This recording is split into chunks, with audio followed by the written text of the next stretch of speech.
Anisha Catherine Murnane was born on August 12, 1981 in Homer, Alaska, and went by the nickname Duffy. She earned a master's degree in education and worked as a preschool teacher.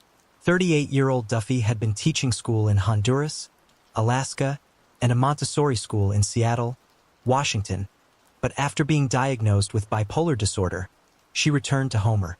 After moving back, she moved into the Main Tree Supportive House, an apartment complex at 3971 Main Street. Since Duffy didn't drive, she basically walked wherever she wanted to go. On October 17, 2019, she left her apartment at 12:13 p.m. and then can be seen on camera walking east on Pioneer Avenue. She was headed to her 1 o'clock medical appointment at the SVT Health and Wellness Clinic on East End Road, about a mile away. However, she never arrived and has never been heard from again. 2 days later, she was reported missing. Although Duffy's bipolar disorder was stable and she had shown improvement with medication, she was still classified as a vulnerable and dependent adult. Search dogs tracked her scent from her apartment to Pioneer Avenue, where it stopped right past the Thai Cosmic Kitchen in front of Kachumak Bay campus, indicating she may have gotten into a vehicle either willingly or by force. When the Homer Police Department was unable to find her, they hired a special investigator to work on her case solely. Several persons of interest were interviewed over the course of the next 2 years, including a man named Kirby Fellini Calderwood. In April 2022, a call to a tip line gave numerous details about the crime and identified Kirby Calderwood as the killer. Calderwood had previously lived in Homer before moving to Utah. The tip said he abducted, sexually assaulted, and murdered Duffy. He allegedly knew Duffy due to being employed by a local behavioral health service and having worked at the apartment where she lived. He had actually been a person of interest in the investigation, but that information was never released to the public. The tips turned new facts about the case that had not been publicized and said Calderwood still had Duffy's watch. A look into his past would uncover sexual assault allegations from his first and second wives. He also disclosed to his first wife that he had an addiction to pornography and had intentionally harmed animals from a young age. His second wife claimed that Calderwood told her that he thought he might be a sociopath since he never felt remorse. It also was discovered that he had an extensive history of abuse, violent sexual behavior toward women, and fantasized about torturing and killing someone. Calderwood and his second wife lived in Utah but divorced in 2016. Calderwood then left Utah for Alaska. Once in Alaska, he began dating a local woman, and in 2017, they moved in together. In 2018, the couple moved in with her parents while they searched for an apartment, which they finally found in April 2019. In October 2019, his girlfriend left the country for a trip without him. When she returned on the 21st, she found her new bath towels had been ruined with bleach and that both bathrooms smelled of bleach. She said when she confronted him about it, he got very angry. She also discovered a bag in their garage containing a set of shower clips, a dog collar, a costume corset that she had previously used in theater plays, and 4 of her knitting needles. The corset and knitting needles both had dried blood on them. The tipster was later revealed to be his third wife, and she told the investigator that she confronted Calderwood about the bag and its contents, and once again, he became very angry. Duffy disappeared on October 17, 2019. For days before the woman returned home from her trip. After Duffy's disappearance, Calderwood married for a third time and returned to Utah. When he was interviewed in May 2021, he stated that for 4 or 5 months in or about the fall of 2018, he worked at the Main Tree Supportive House where he met Anisha Murnane. On May 5, 2022, search warrants were conducted on Calderwood's car and at his home on Quincy Avenue in Ogden, where they found a machete and several large knives covered with dried blood. As he was leaving his home, the police performed a traffic stop and arrested him. Upon searching his home, they found Duffy's Timex watch along with her missing person flyer. His wife said Calderwood admitted that he had tortured and killed Duffy, threw her phone in a nearby lake, and disposed of her body in a dumpster. Calderwood then confessed that he had prepared a crawl space in his girlfriend's parents' house to be a torture site since the parents were out of town until December 2019. He had not specifically intended to kill her but was driving around looking for a victim when he saw her. He offered her a ride to her destination, saying he had to stop somewhere first to get a phone charger. He then took Duffy to his girlfriend's parents' home, pushed her into the crawlspace, and sexually assaulted and killed her. He reportedly disposed of her body by wrapping it in thick plastic trash bags, putting it in a fish tote, and leaving it in a dumpster. It was also discovered that in 2021, he had confessed to his wife about the murder of Duffy. In May 2022, Carterwood was charged with kidnapping, first and second-degree murder, and tampering with physical evidence. In September 2022, a grand jury indicted Calderwood on multiple felony charges, including murder, kidnapping, and sexual assault, carrying a possible sentence of 99 years. Calderwood remains in Utah and is currently awaiting trial. Angel Christine Ormston was born on November 20th, 1974 to parents John and Jackie, and raised in Mentor, Ohio. At the age of 17, she attended Mentor High School and was described as a well-liked person who was fun and outgoing. She loved to drive around town in her 1981 Honda Civic, playing music and hanging out with her friends. She also worked part-time at a burger place at the Great Lakes Mall. On Friday, July 31st, 1992, told her mother she was heading to the burger joint to pick up her paycheck and run some errands. After leaving, her family would never see her again. Angel would often spend the night with friends, and when she didn't arrive home by the next morning, her family wasn't immediately concerned. Her mother, Jackie, wasn't very strict, and Angel didn't have rules when it came to checking in with her. Her dad was a long-haul truck driver, so he was often away from home, which would have added to the lack of rules. On Sunday, August 2nd, Angel's older brother drove to the Great Lakes Mall where he saw Angel's car. He went over to it, and when he looked inside, he saw Angel's purse and hairbrush lying on the seat. He called their mother, who came down and collected Angel's car. Still thinking Angel was probably with her best friend, Stacy, she called Stacy's house, but there was no answer. This was when Angel's mother began to worry and decided to report her daughter missing. When asked why she waited 2 days to report Angel missing, Jackie said she was under the impression she had to wait 48 hours. Once again, Jackie turned to Angel's best friend, Stacy. The two were inseparable, but on this particular weekend, Stacy had been baking cookies at her sister's house. So when Jackie told her she couldn't find Angel, Stacy was surprised but said she had no idea where Angel could be and hadn't seen her at all that weekend. This was horrifying news to Jackie, who had assumed that her daughter had been with Stacy all along. The police immediately launched a search and examined Angel's car. However, there were no signs of foul play or anything being stolen. Investigators then began to look into the possibility that Angel may have been abducted. Her car was dusted for fingerprints and dozens were found. However, they were all traced back to Angel's family and friends, basically making them all suspects. Her father was ruled out because he was able to provide proof that he was several states away when she disappeared. Angel's co-workers said that she never showed up to get her paycheck, but they surprised detectives when they said they might know who was involved in her disappearance. They told them about one of the male managers who liked to prey on the young female workers. He was often caught lurking nearby when they changed into their working uniforms and was fired for sexual harassment after multiple complaints of inappropriate touching. When investigators looked into the man, they found that he had a record of inappropriate contact with underage girls. The workers explained that the manager had specifically focused on Angel, often showing her extra attention, watching her work, and making sexual comments toward her. They also said he had found every reason to talk and get close to Angel in the cramped kitchen. This information launched him to the top of the suspect list. Investigators quickly tracked him down, but he denied having anything to do with her disappearance. He said he hadn't seen Angel since they worked together and had been nowhere near the Great Lakes Mall on the day she disappeared.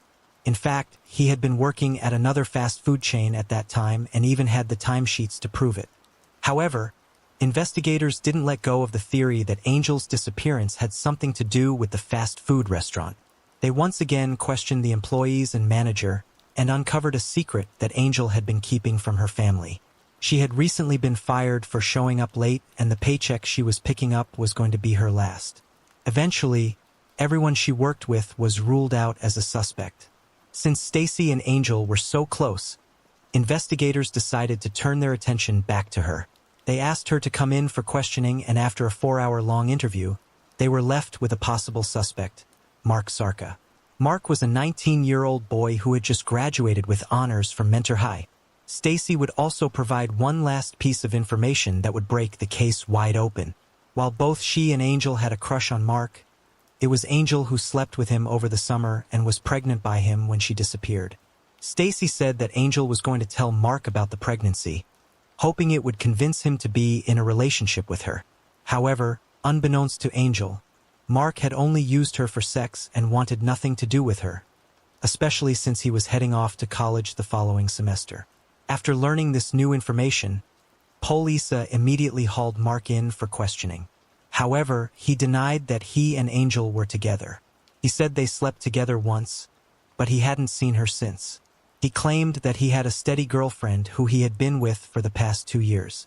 He said that on the night Angel disappeared, he worked until 5 p.m. and then went to the mall to get a gift for his girlfriend.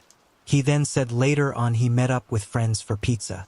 Investigators checked with Mark's work and confirmed he had been there. They then drove the route to the stores where Mark said he shopped for the gift and found that it was possible to make the trip in the length of time he stated. Finally, they spoke to the friends that Mark claimed he joined up with that night, and they confirmed they had met up at 9 p.m. for pizza and a movie. However, Mark couldn't produce any witnesses for his alleged shopping trip. Also, when investigators questioned employees of the stores that Mark claimed to have entered, nobody recognized him. This led investigators to doubt the shopping part of Mark's story. However, when given a lie detector test, he passed, and due to this and his cooperation, he was ruled out as a suspect. Police then went back to the theory that Angel either ran away or was abducted from her car by another perpetrator. Angel knew her mother wouldn't consent to an abortion, so they thought maybe she had run away. Weeks went by with no leads until a tip came in from a prisoner at the Lake County Detention Center. He claimed that there was a prostitute working in Cleveland, Ohio by the name of Angel that matched Angel Armston's description. A blonde between 17 to 20 years old with a pretty smile who was picked up walking alone on the street. That description fit Angel to a T. The inmate claimed he had seen Angel just before he was arrested, and that she was hired by a man called Pimp Daddy. Detectives contacted Cleveland detectives who confirmed they knew Pimp Daddy and that he ran his business in a 2-story building on the outskirts of town. However, after raiding the building and bringing in the girl by the name of Angel, she refused to talk. So they contacted Jackie and asked her to come to Cleveland to make the identification. Unfortunately, the girl was not Jackie's daughter, and it was another dead end. While it wasn't the Angel they were looking for, they were at least able to reunite her with her family. In the meanwhile, Angel's friends and family made flyers and had them strewn throughout the community. They also reached out to businesses, charities, and organizations to scrape together a $10,000 reward for Angel's return. Within a month, thousands of tips were pouring into the Mentor Police Department, but none of them led anywhere. Unfortunately, over time, her case grew cold, but Jackie never gave up hope. As the months passed, one person continued to stand out to investigators, the fiancé of one of Angel's friends. He barely knew Angel, but was also keen on talking to police and reporters about the case. He was known for inserting himself into the investigation and constantly spouted his theories. Police decided to take a closer look at him and theorized that he might have hit on Angel but had his advances rejected and retaliated in return, or maybe he slept with Angel and feared she would tell his fiancé.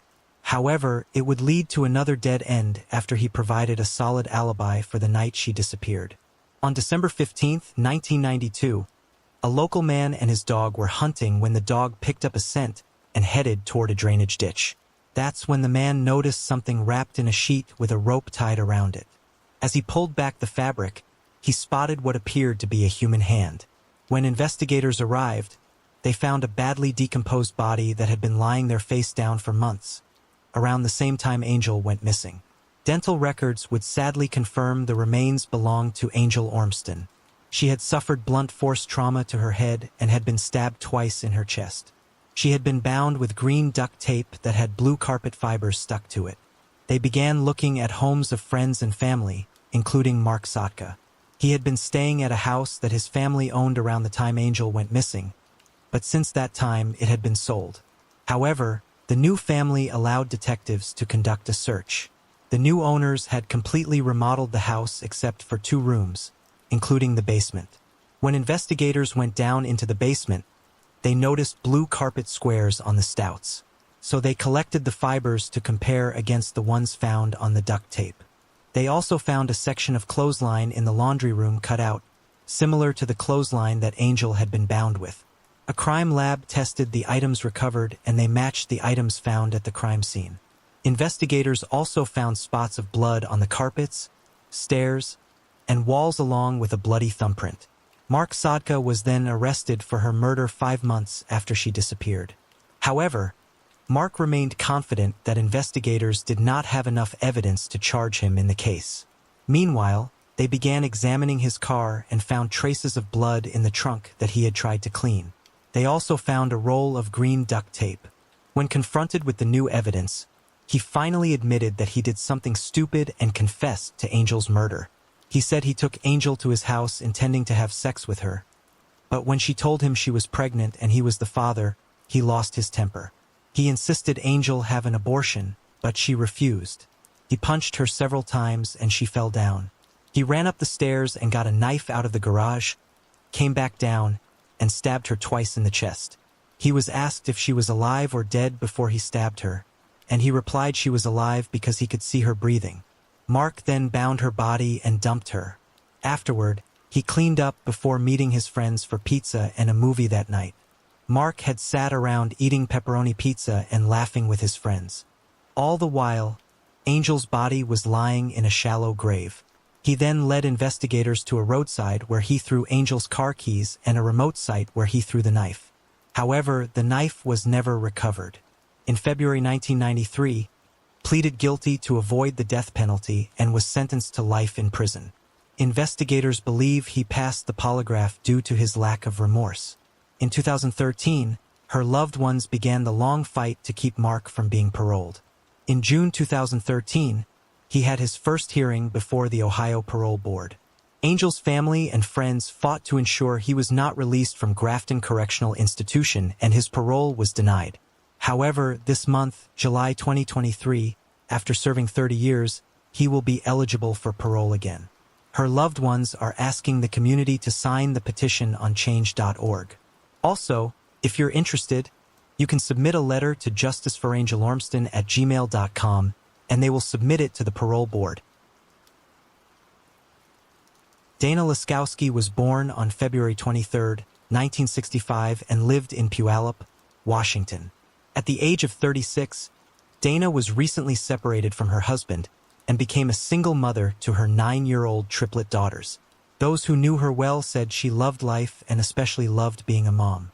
In 2001, Dana was employed as a nanny, but on August 31st, she failed to show up for work, and the couple she worked for made numerous attempts to contact her. This was so out of character for her, they called the police and requested a welfare check. Officers made their way into Dana's home through an unlocked back door and made a shocking discovery. Dana was found lying face down on the couch, strangled to death, with one arm twisted behind her back. Dana's ex-husband, Stan, who she was on bitter terms with, immediately became a suspect. However, he told investigators that he took their daughters camping the night of the murder and provided a gas receipt to corroborate his alibi and was subsequently ruled out as a suspect. Investigators then turned to others in her life, including a man named Michael in Vancouver, Canada, whom Dana had been dating. They were on the verge of a breakup and phone records proved they spoke the night of her death. Michael told investigators Dana seemed to tense and didn't say "I love you" back. After their phone call, he decided to drive to Puyallup and visit her to discuss their relationship, but he was stopped at the border and not allowed entry into Canada. Border Patrol records corroborated Michael's alibi, and he too was ruled out as a suspect. The next suspect was a man named Patrick who installed Dana's cable at her new house. He became obsessed with her and began stalking her not long before her death, leaving flowers and strange poems on her porch. In one letter, Patrick wrote that he was watching Dana and mentioned things only someone with access to her home would know. Dana told her aunt and her employer that if anything ever happened to her, to look at Patrick. However, Patrick insisted that he had nothing to do with Dana's death and even offered up a sample of his DNA. He claimed he was working at the time of the murder, after which he went out for drinks with friends. Patrick's employer and friends corroborated his alibi and ruled him out. Investigators then began looking at the memorial book from Dana's funeral, hoping the killer had left a message. What they found broke the case wide open. 1 month after the murder, Dana's 17-year-old niece, Amanda, left a cryptic message in a memorial book in her honor. It read, "I'm so sorry I wasn't a better niece for you. 34 days clean and sober. It's all for you." There was something off about Amanda's post. She appeared remorseful over Dana's death and possibly knew something investigators didn't. Amanda had a tumultuous relationship with her parents, and Dana was like a second mom to her, often letting her stay with her. Dana even unlocked the back door to her house so that Amanda and her best friend, 17-year-old Emily Lonberg, could sleep over or shower if they needed to. Amanda and Emily were both heavy drug users, and they hung out with a troubled group of friends who called themselves the Park Rats. Amanda was then called in for questioning and told investigators that she had run into a friend named Blaine before Dana's murder.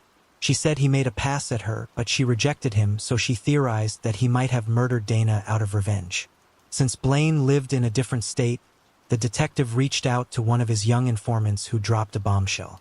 He said Blaine didn't kill Dana. Amanda's best friend Emily Lonborg did. 2 other Park Rats members also told the police that Emily killed Dana and bragged about it. At first, investigators were baffled at the idea that a petite girl standing at 5 feet 2 inches would have been strong enough to strangle someone to death. But it turned out that Emily was into wrestling and weightlifting. She was so strong, she was nicknamed the Mutant. Several friends claimed her go-to move was to twist one arm behind someone's back, the same position Dana had been found in. Investigators attempted to question Emily, but she was very uncooperative and couldn't provide a solid alibi. They obtained a search warrant for her home and found a diary that included a bucket list of things she wanted to accomplish. Number 9 on the list read, "Kill someone and get away with it."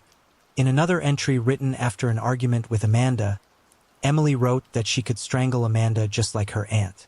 Just as surprising, investigators found a black t-shirt belonging to Dana in Emily's room and discovered that she was wearing it in photos taken at her funeral. Amanda was questioned again, and this time she admitted that Emily had murdered her aunt. She said they walked into Dana's home through the unlocked back door high on drugs. They asked her for money to buy more drugs, but she refused and told them to leave. Dana placed her hand on Emily's shoulder to guide her to the door.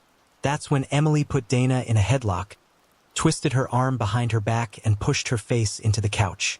Amanda claimed she turned away because she did not want to get involved, at which point she heard gurgling followed by the sound of a crack. After Dana died, the two robbed her and left. On March 3, 2003, was arrested and charged with first-degree murder. She was tried as an adult and pleaded not guilty. Prosecutors offered Amanda immunity if she testified against Emily at the trial. However, they were concerned that she would change her mind at the last second. They also feared that the jury would not convict Emily based purely on circumstantial evidence and that she would walk free. They ultimately offered her a plea deal for 6.5 years, and she accepted. While Dana's family was relieved that some justice was reached, they were disappointed at how little time Emily served after killing Dana. Emily was released from prison in 2009 after only serving 5 years and has since changed her name to Emily Seabox. She then married a man named Darren Wickman, and the two had children together before divorcing in 2013. Talaba Islam was born on November 18, 1995 in Tarrant County, Texas. Talaba was the youngest and tallest of 3 sisters and was said to have a very infectious smile. At the age of 20, Talaba was living in Fort Worth, Texas with her boyfriend, Chris Reveley, and their 3-month-old son. Chris was allegedly abusive toward Talaba, and he had even been investigated for an assault against her when she was 9 months pregnant. On top of being abusive, Talaba's family said he was also allegedly very manipulative and had a history of violence against other women. On January 16, 2006, Talaba allegedly brought their infant son to visit Reveley. his mother's home, at 1916 Bay Oaks Court in Fort Worth. After that, she was never seen again. A couple of days later, he told her family that after an argument, she left their infant with him, got into an SUV with someone he didn't know and never returned. He then gave their son to Taliber's family, stating that he couldn't care for him. 5 days after her disappearance, he reported her missing. 10 years later, on October 10, 2016, Tiffany Johnson had just broken up with Reveille and was making him gather his belongings from her apartment. Inside the apartment was Tiffany's twin brother Asher, along with 2 other people. 25-year-old Tiffany was last seen arguing with Reveille outside of her apartment building. After that, she was never seen again. When Reveille re-entered her apartment, Asher asked him where his sister was, and he replied that she jumped into another car and drove off. Asher, suspecting something was wrong, went downstairs to check on her and noticed Reveille's car backed up to the apartment with the trunk open. Upon noticing Asher, he sped off. When authorities arrived, they found Tiffany's phone, car keys, and one of her socks in the parking lot. They also searched Reveille's mother's home and found the tank top that Tiffany was wearing the night she vanished. Reveille was then arrested and charged with kidnapping, and in August 2019, he was convicted and sentenced to life in prison. At his sentencing hearing, Reveille's sister took the stand and testified that she was sitting in her bedroom at her parents' house while Chris, Taliba, and their baby were in his bedroom nearby. They were arguing in his room when his sister heard Taliba yell, "Broke my jaw." After that, she was never heard from again. On March 2, 2023, 17 years after her disappearance, Taliba's remains were found near railroad tracks in the 900 block of South Hughes Avenue in Fort Worth. Unfortunately, they were unable to determine her cause and manner of death. At this time, the police haven't identified Reveille as a suspect and said there's no hard evidence to link him to her case.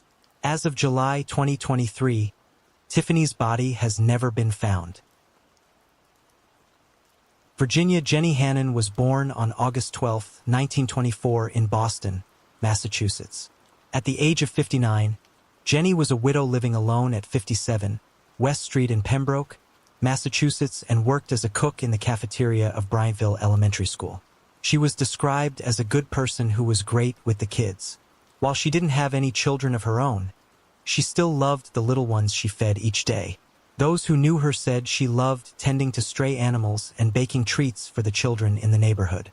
She also loved bingo and was known to put ice in her beer. They said she was just an overly fun person to be around. Jeannie also took care of her father-in-law, who lived 2 doors down from her own home. On Saturday, February 11, 1984, Jeannie rode 4 miles southwest to the nearby town of Hanson to attend evening mass with her friend Dolly Harmouth. After church, the 2 women drove 7 miles south to Halifax, where they had dinner at BR's restaurant. Afterward, Dolly dropped Jeannie off at her home around 7:30 p.m., and this was the last time she was ever seen alive. On Monday, February 13th, her father-in-law's housekeeper stopped by Jeannie's house to get a key to her father-in-law's home. Instead, she found Jeannie beaten, stabbed, and strangled to death with a sheet pulled over her. Unfortunately, with little to no leads, the murder would go unsolved for the next 40 years. In May 2018, prosecutors began working with forensic experts at the Massachusetts State Police Crime Lab to test evidence for DNA. In January 2019, investigators reanalyzed the evidence and discovered all of the DNA evidence from the crime scene belonged to one unknown man, but they were unable to identify the suspect. Prosecutors reached out to 2 companies, Identifinders International and Parbon Nanolabs, to conduct genetic genealogy testing. While Identifinders was able to provide 2 possible last names for the suspect, investigators didn't actually have a suspect. Finally, in 2020, detectives would get a break from an unlikely source. A person came forward and said that a year ago, his friend Jesse Alward confessed to murdering a woman in Pembroke when he was 22 years old. Alward died on February 3, 2020, at the age of 58, and his friend called the authorities with the information the very next day. After receiving the tip, police obtained a warrant for the blood of Alward, whose body was still at Brockton Hospital to be tested against the DNA they had. Those results proved that Al Ward, who was never on the investigators, was definitely Ginny's killer. Al Ward's obituary said he was known for having a unique personality and at some point owned his own paving and seal coating business. It also said he was creative with building, generous to homeless people, intelligent and independent, and enjoyed working on patent development. Unfortunately, Al Ward never provided a motive in the case. One theory is he learned about Jeannie's inheritance and entered her home looking for money and murdered her in the process. Supposedly, it was widely known around town about Jeannie's recent inheritance. However, there is no evidence to support this theory. In 1977, 22-year-old Martha Ann Johnson was living in Fulton County with her third husband, Earl Bowen, and her two kids from a previous marriage, Jeannie Ann Wright and James Taylor. Jeannie Ann was born on October 11, 1970, during Martha's first marriage, and 23-month-old James was born on October 30, 1975, during her second marriage. Unfortunately, on September 25th, the first of many tragedies would occur. When Martha went to wake James up from his nap, she found him unresponsive. He was rushed to the hospital where he was sadly pronounced dead, and the cause of death was listed as sudden infant death syndrome, or SIDS. The family was devastated, but slowly moved on. On June 13, 1978, Martha gave birth to her third child, Earl Wayne Bowen Jr., and over 2 years later, on September 2, 1980, gave birth to her fourth child, Tabitha Janelle Bowen. 3 months later, on November 30th, tragedy would strike again.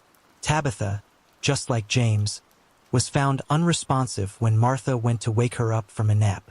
Paramedics attempted to revive her but were unsuccessful, and her cause of death was listed as SIDS, the same as James.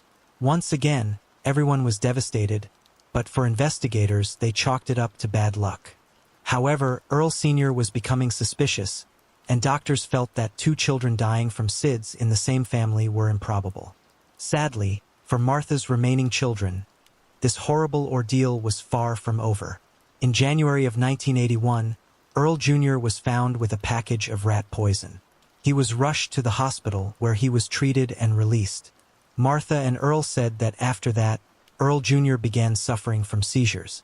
During one of those seizures on February 12, 1981, he was rushed to the hospital, and while on the way, he went into cardiac arrest. He was revived but placed on life support. Doctors concluded that he was ultimately brain dead and was removed from life support 3 days later. At this point, the only surviving child was 10-year-old Jeannie Ann.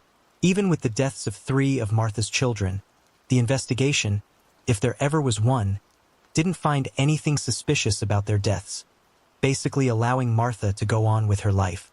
Sadly, this left Jeannie Ann Wright in harm's way. Sometime in late 1981 or early 1982, Jeannie Ann began complaining of chest pains and was prescribed Tylenol and a rib belt. For those unfamiliar with it, a rib belt is used to compress the rib cage, which can sometimes lessen the pain while moving around. Then, on February 21, 1982, paramedics were called after 11-year-old Jeannie and was found face down on Martha's bed, foaming from the mouth. Sadly, they were unable to resuscitate her, and her cause of death was asphyxiation. After all 4 children died unexpectedly, Earl Sr. left and the couple divorced. Martha would then get married for a 4th time to Charles Johnson and move to Locust Grove. 7 years would go by without a serious investigation into the sudden death of all 4 of Martha's children. That is until December 1988, when an article was published in the Atlanta Constitution that questioned the deaths of the children. This led investigators to reopen the cases. Once they began looking into the suspicious deaths, they realized that 7 to 10 days before each one, Martha and Earl Sr. had gotten into nasty arguments, causing him to leave their home.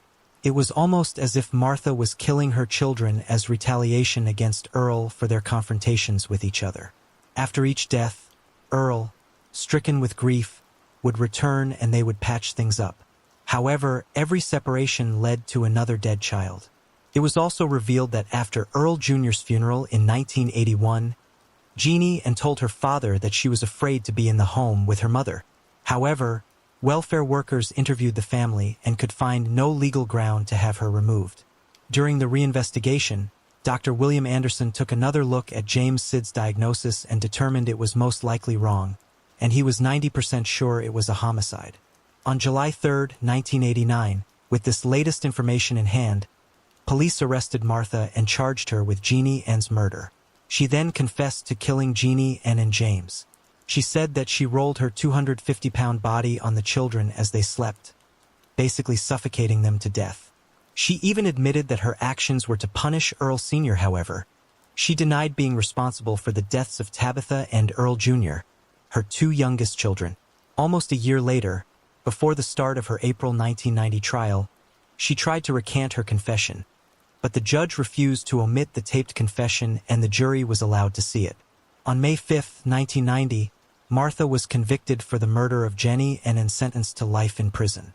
So why did it take so many years to prosecute Martha? Investigators blamed it on her change of address and the different jurisdictions between Clayton County and Fulton County.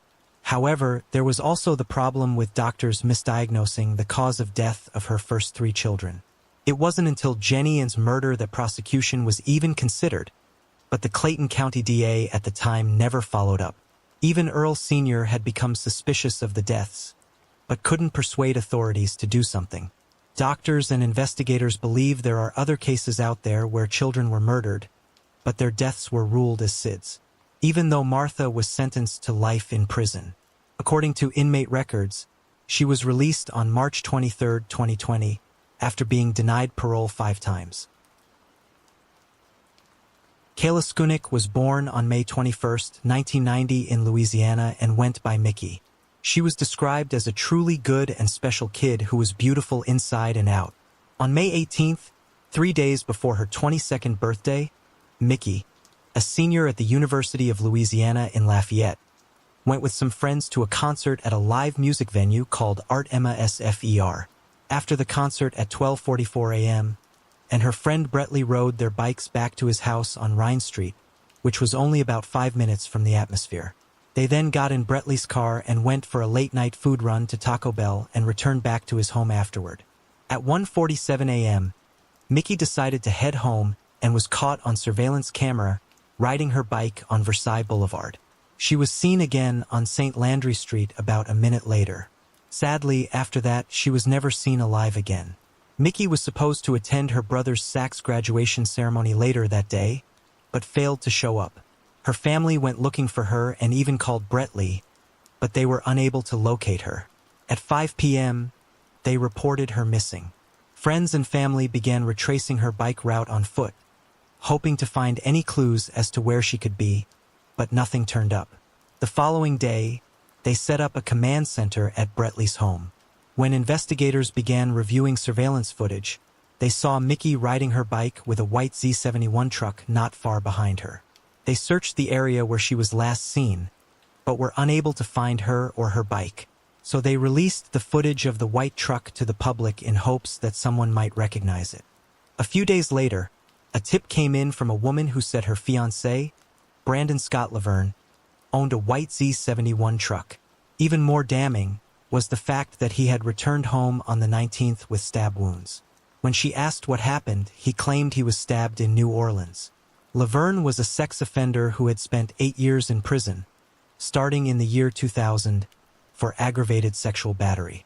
He also had a very troubled history and began receiving treatment for anger and depression when he was 15 years old. He even had a 30-day inpatient stay at Central State Hospital in 1995. In the year 2000, Laverne was convicted of aggravated sexual battery and would remain in jail until August of 2008. On May 26th, a fisherman discovered Mickey's bicycle under the Whiskey Bay Bridge, which was about 45 minutes away from where she was last seen. On May 31st, San Joaquin County, Texas, police found a white C71 truck burned out, but were unaware that it was related to a missing persons case in Louisiana. On June 14, 2012, Lafayette police finally received the information about the burned-out truck and were able to trace it back to Laverne. In the meanwhile, Laverne had been trying to acquire a new truck after reporting his truck stolen. A woman had called the police and told them that Laverne tried to buy a truck from her saying his had been stolen. They would soon learn that Laverne had checked himself into a hospital in New Orleans on May 19th with stab wounds. He said a man with a gold tooth wearing a black hat and a New Orleans Saints jersey with the number 24 on it had stabbed him. I'm sure they were immediately suspicious of this story because it would have been extremely rare to see someone walking around with a Saints jersey bearing the number 24. At the time, there were no famous players who wore that number. At this point, all the evidence was pointing toward Laverne. So on July 5th, police stopped Laverne in his brand new white pickup truck and arrested him on a warrant related to registering as a sex offender. He's also booked on first-degree murder and kidnapping charges. He was then indicted on July 18th for 2 counts of first-degree murder, which surprised everyone. So who was the second first-degree murder charge for? In 1999, a woman by the name of Lisa Pate had disappeared. Lisa had a history of drug abuse and had twice undergone drug treatment. She had even spent some time in jail, but was released in 1998. In June of 1999, her family became concerned when she failed to show up for one of her children's birthday parties. 3 months later, on September 21st, a couple exploring the property behind a house they were renting at 2290 Brigham Highway near Church Point, Louisiana found Lisa's skeletal remains. It's estimated that she was murdered on or around July 3rd. As for Mickey's remains, on August 7, 2012, police received a tip leading them to a property near Highway 10 and Highway 13 in Evangeline Parish. Upon searching the location, they found a buried site. Crime scene technicians got to work processing the scene, and by 8:30 p.m. that night, a body was discovered and removed. On August 9th, the remains were positively identified as belonging to Mickey Skunik. After being arrested and charged with both murders, he initially pleaded not guilty. However, after learning that prosecutors were seeking the death penalty, he accepted a plea deal. Part of the plea agreement was for him to plead guilty and tell what happened to the victims. Lisa and Laverne met in 1999, and he convinced her to leave Lafayette with him. However, after spending a few days together, decided she wanted to go to Lafayette to see her children, but Laverne refused to let her leave. At this point, Laverne was extremely angry and proceeded to beat and choke Pate. Sadly, she would die shortly after the attack. He then dumped her body behind a former acquaintance's home and covered the remains with wood. As for Mickey, Laverne had rammed her bike with his truck. He then got out and forced her into the passenger seat, grabbed her bike, and threw it in the back of his truck. Once she was in the passenger seat, she attempted to grab her cell phone to call for help, but he pulled out a knife and threatened her. She responded by spraying mace in his face. As he was trying to get the mace away from her, she grabbed the knife and stabbed him several times. They continued fighting, and he eventually got the knife back and stabbed her multiple times. Thinking she was dead, he drove to a sugarcane field in North Acadia Parish where he planned to dump her body. However, Mickey wasn't quite dead and jumped up, grabbed the knife and lunged at him, stabbing him in the chest. In retaliation, he grabbed his gun and shot her, killing her instantly. Instead of dumping her at the sugarcane field, he drove home with her body still in the passenger seat. He dressed his wounds and got rid of his clothes and other evidence. He then drove her body to an old cemetery in Evangeline Parish where he planned to bury her. However, due to his injuries, he was unable to dig, so he left her body in a nearby tree line and covered her with branches and other debris. Even though she lost the battle, I really commend her for fighting for her life and nearly killing this piece of shit. The next day, he drove to the Whiskey Bay area and threw her bike in the water. He then drove to his friend's home in New Orleans, where he got rid of the handgun and threw the knife in a dumpster. He then went to the ER around 10 p.m. to get treated for his life-threatening wounds. After being released from the hospital on May 20th, he drove back to Mickey's remains and buried her. He then returned home and burned any remaining pieces of evidence, including Mickey's book bag. Once he noticed that police had captured his truck on surveillance camera, he drove to Texas and burned it. He then reported it stolen, and on June 4, 2012, he purchased an almost identical pickup truck. He then bribed a DMV worker with $500 to print him a license without the sex offender label on it. Investigators believe that Laverne could also be involved in the disappearance of Alexandria Joy Lowitzer. She disappeared from Spring, Texas on April 26, 2010 after getting off the school bus. Witnesses reported seeing a white truck pull over in the area where she was last seen. One witness even got the first few digits of the truck's license plate, and a private investigator said those numbers matched the plates from Laverne's truck. However, Alexandria remains missing, and Laverne has never been charged in the case. As of 2023, he is currently serving his life sentence at the Louisiana State Penitentiary. Rochelle Lee Ward was born on September 6, 1968. In 1983, 14-year-old Rochelle lived in Red Bluff, California, and was described as the sweetest person you could ever meet. It was said that she loved everybody and everything, including animals, and also enjoyed visiting nursing homes and playing checkers with the residents. On the morning of March 3rd, Rochelle left home and began the 5-block walk to the Seventh-day Adventist School on South Jackson Street. But sadly, she would never make it. By noon that day, her body was discovered 7 miles away at the Pine Creek Bridge on Pine Creek Road. She had been bound, sexually assaulted, and shot to death. A witness actually saw the assault, but thought it was a man attacking another man.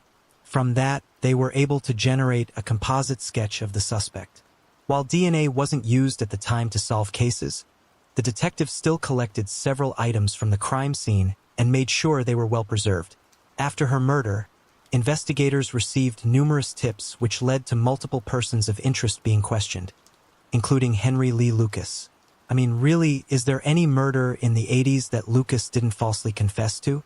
Eventually, rumors about Sheriff Ron Koenig's possible involvement began to sweep through the community. At one point, a grand jury investigated allegations of an inappropriate child ring. The rumors weren't helped by the fact that Rochelle used to babysit for him. Plus, a classmate of Rochelle's came forward and said that Rochelle had come to school one day and claimed that Koenig sexually assaulted her. She said she had evidence and that the ring was using the tunnels under the city to film the inappropriate materials. In the end, the grand jury couldn't find any evidence to bring charges against him. Nick was never charged with any of the crimes he was accused of, and I can't tell you if he was guilty or not. However, I can tell you he did not murder Rochelle. In 2022, detectives decided to have the evidence items resubmitted for DNA testing. The results didn't lead to the killer, so they decided to try genetic genealogy. Astria Forensics was hired to create a DNA profile of the suspect using a rootless strand of hair found on Rochelle. Investigators were then given a possible lead, a man by the name of Johnny Lee Coy, who used to live in Red Bluff and had a violent criminal past. In 1989, Coy flagged down and kidnapped a mother and her 21-year-old daughter from the Antelope Boulevard area and forced them to drive up Highway 36 East at gunpoint. He then sexually assaulted the daughter before stealing their car and personal belongings. When he was finally tracked down and arrested, they found him carrying a pistol, a large hunting knife, and 13 bags of meth. He was later arrested for the crime and sentenced to 2 life terms in prison. Unfortunately, he died in 2019, so detectives had to reach out to relatives of his to obtain a DNA sample. They concluded a couple of DNA tests which showed the DNA recovered from the crime scene was a close relative to the family members who provided their DNA. Coy's DNA was actually in Cody's, but when it was entered, they weren't using as many DNA markers as they use today. So investigators requested a re-upload using today's technology, and from that, they were able to confirm the match through Cody's. Stacy Fairchild was born to parents David and Rebecca in Lancaster, Ohio on March 3, 1971. In 1989, 17-year-old Stacy was a senior at Lancaster High School and worked at the clothing store Deb's shop in the River Valley Mall. On February 2nd, Stacy left work just before 9 p.m. and usually made it home by 11 p.m. However, by 2 a.m. there was still no sign of Stacy and her parents decided to report her missing. The police initially suspected that she had run away with her boyfriend, but that couldn't be further from the truth. At 5 p.m. that day, someone walking their dog near some railroad tracks about a mile south of Collins Road found her burnt-out 1982 black Dodge Aries. Then, on February 5th, Stacy's fully clothed body was found floating in the Hawking River about a mile south of Edie Road. not far from the River Valley Mall.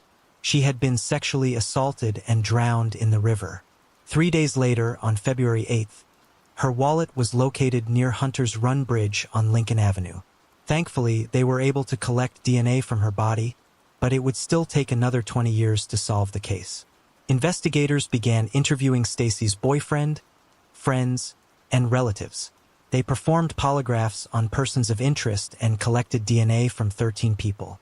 However, none were matches.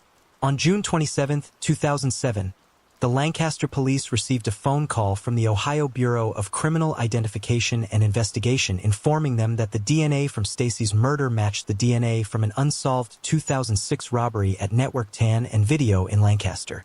Then, on September 4th of the same year, the BCI was able to link the DNA from both cases to 44-year-old Lindy William Dysart.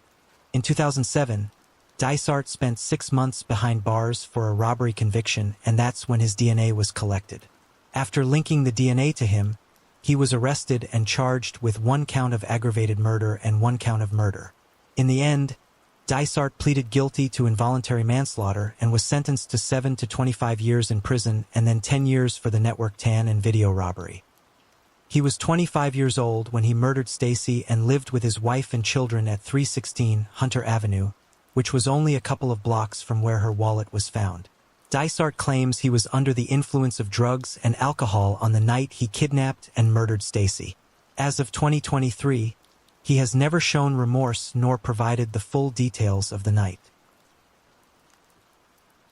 Alexander Gerald Skill and his twin brother were born in 1995.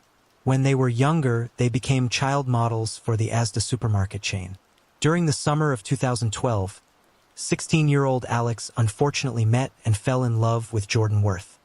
He saw her as a kind, self-assured, and adorable person. She aspired to become a teacher and appeared to treat everyone kindly. Jordan went on to graduate from the University of Hertfordshire and had even raised money to help children in Africa. Once the relationship was in full motion, Alex's mother, Jed, noticed that Jordan's behavior changed from charming to disturbing. She appeared to play mind games with Alex and would even control how he dressed. She would also complain about how his hair was styled. At first, Alex didn't seem to mind and was only eager to please her and win her approval. Alex's family once took Jordan to the theater in London, and in the middle of the night, she mysteriously disappeared. After a frantic search, they found her an hour later in the hotel lobby giggling. She clearly thought her bizarre actions were amusing, which concerned Alex's family. Then, at Alex's 18th birthday celebration, she insulted a female friend of the family. At this point, Alex had had enough and decided to break up with her. Unbeknownst to the family, Jordan was pregnant and returned a year later in May 2014 with their son TJ.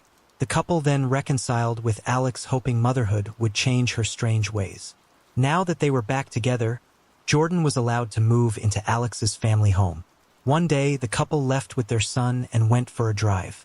While out and about, they spotted the girl Jordan insulted at Alex's birthday party. Jordan then began screaming obscenities at her, and when Alex's mother, Jed, heard about it, she was furious. She told Jordan to stop what she was doing, but all that did was piss her off. So she packed her and her son's things and left. She then gave Alex an ultimatum. If he wanted to be with her, he had to move out of his family's home. Wanting to be close to his son, he made the decision to move into an apartment with her and ceased all communication with his parents.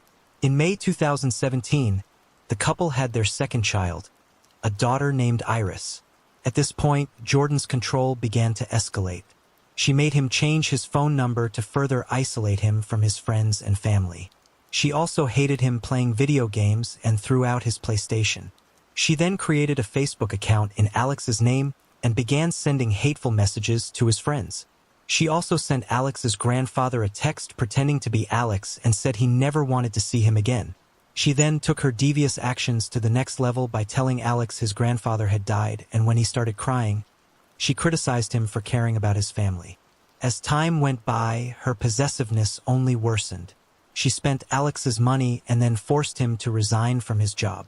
When you think it couldn't get any worse than that, she convinced him to ingest an entire box of sleeping pills. to prove that he was not lying about something. She would even physically abuse Alex on a daily basis. One time, she used a bread knife to cut the tendons in his right hand, and another time, she assaulted him with a hairbrush, breaking his tooth during the attack. He couldn't afford a dentist or borrow a car, so his only option was to rip the tooth out. Eventually, it became routine for Jordan to hit Alex with things like hammers, screwdrivers, and knives. She even poured boiling water on his arms and back and would strike him on the head while he slept, causing him to bleed all over the mattress. There were times she wouldn't even let him eat and forced him to sleep on the floor. Alex became malnourished but stayed because he was afraid his children would be in danger if he left. Neighbors eventually called the police after hearing Alex begging her to stop hurting him. When they arrived, he took the blame and told them the wounds were self-inflicted. And Alex has hurt himself. At the top of the stairs, Alex was sat with a towel wrapped around his arm, just blood everywhere.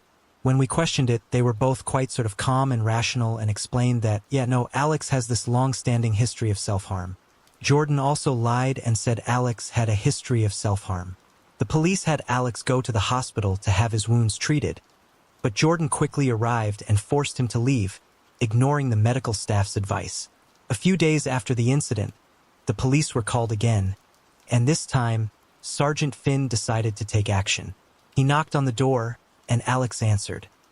His clothes were covered in grime, and he had numerous wounds covering his malnourished body. Sergeant Finn decided to put Alex in his patrol car, hoping if he got Alex alone, he would finally tell the truth. In a last-ditch effort, Sergeant Finn turned off his police body cam and told Alex it was now just the two of them talking. At that point, Alex agreed to tell him, but only if he agreed to say the information came from neighbors and not from him. He then admitted to being abused by Jordan.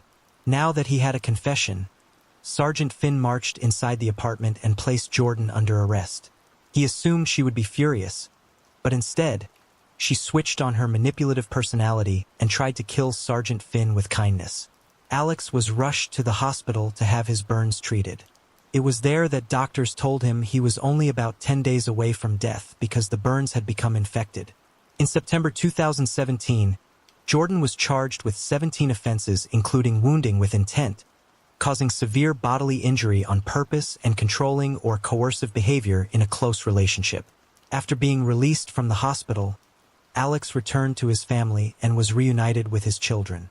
In 2018, Jordan was sentenced to 7 years in prison and was the first woman in the UK to be found guilty of controlling or coercive behavior.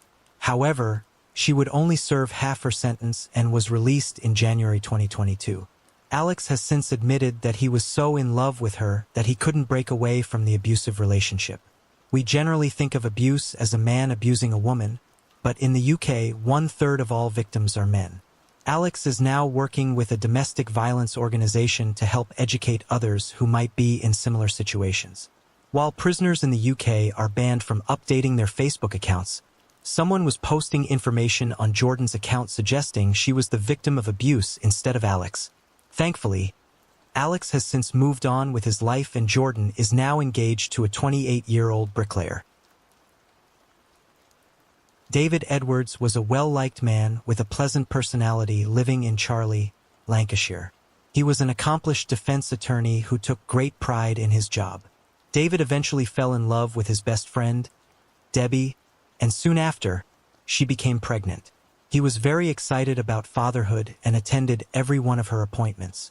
After his daughter was born, he was immediately attached to her and would always rush home from work to be with her.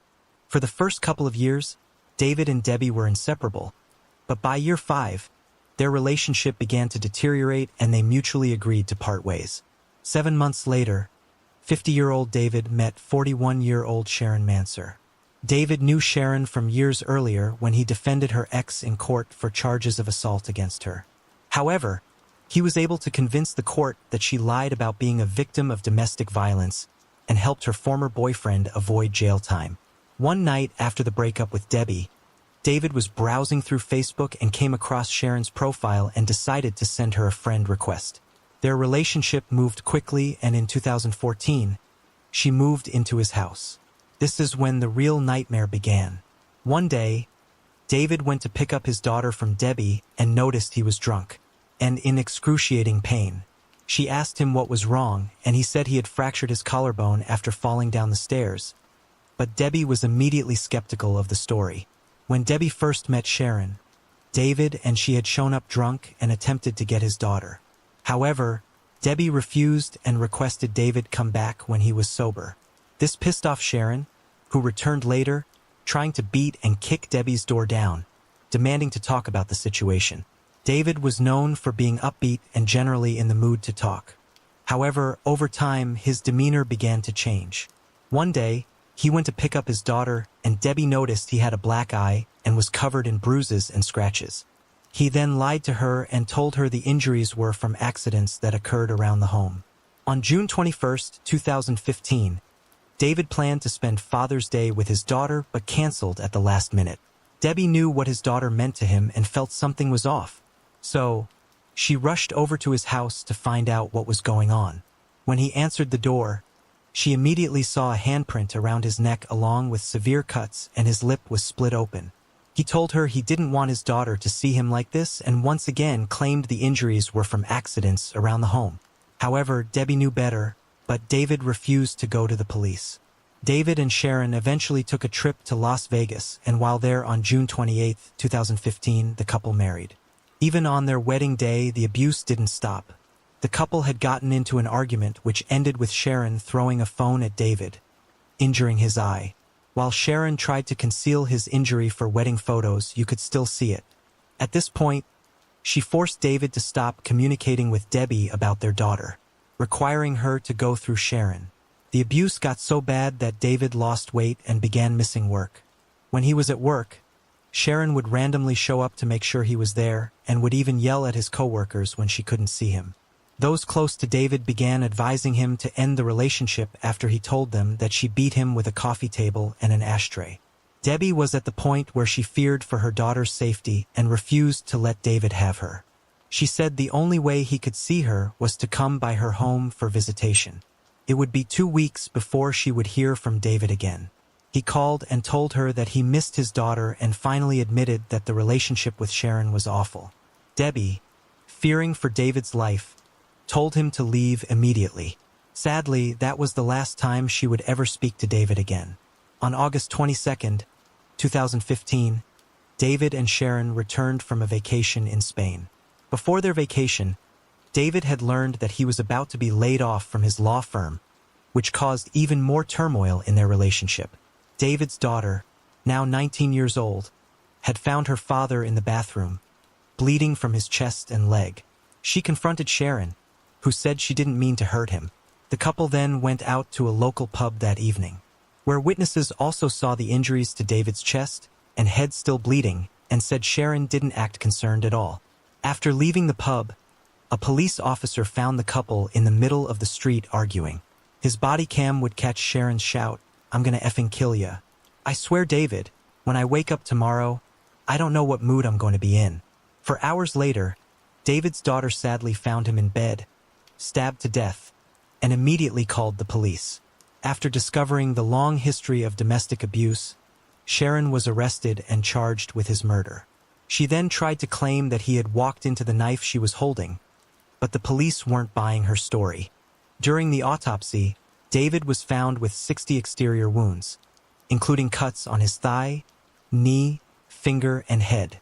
In the end, Sharon was found guilty of a first-degree murder and received a life sentence with a mandatory minimum of 20 years in prison. In 2018, 16-year-old Ayanna Sawyer lived in Florida and was a student at Terry Parker High School.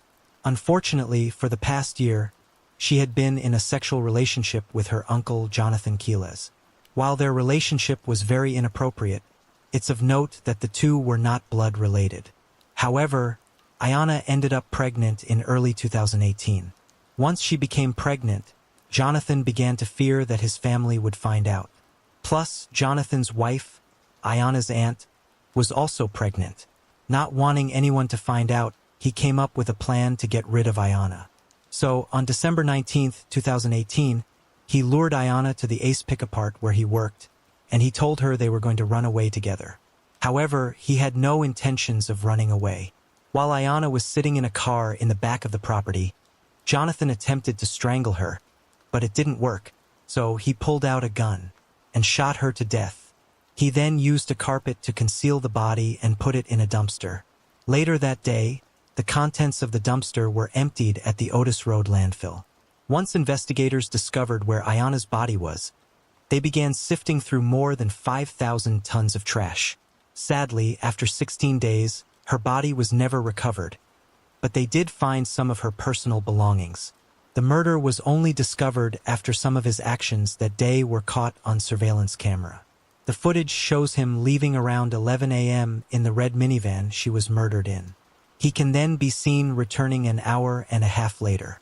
Weeks after she was reported missing, Jonathan's brother, Joseph Quiles, alerted law enforcement that Jonathan confessed to killing and dumping Ayanna's body. After being arrested, he confessed once again to 2 jail inmates, and one of those conversations was even captured on an audio recording. Sadly, during the trial, it was revealed that Jonathan had even sexually assaulted Ayanna's sister. His now ex-wife, Naomi Mobley, remembers the day Ayanna was murdered. She remembered that particular day because she was pregnant and up and down all night but noticed Jonathan sleeping like a baby. She was also shocked when she found out about their relationship and originally didn't believe it. In the end, Jonathan was found guilty of first-degree murder of Ayanna and her unborn child and sexual assault. On October 3, 2023, Jonathan was sentenced to life in prison.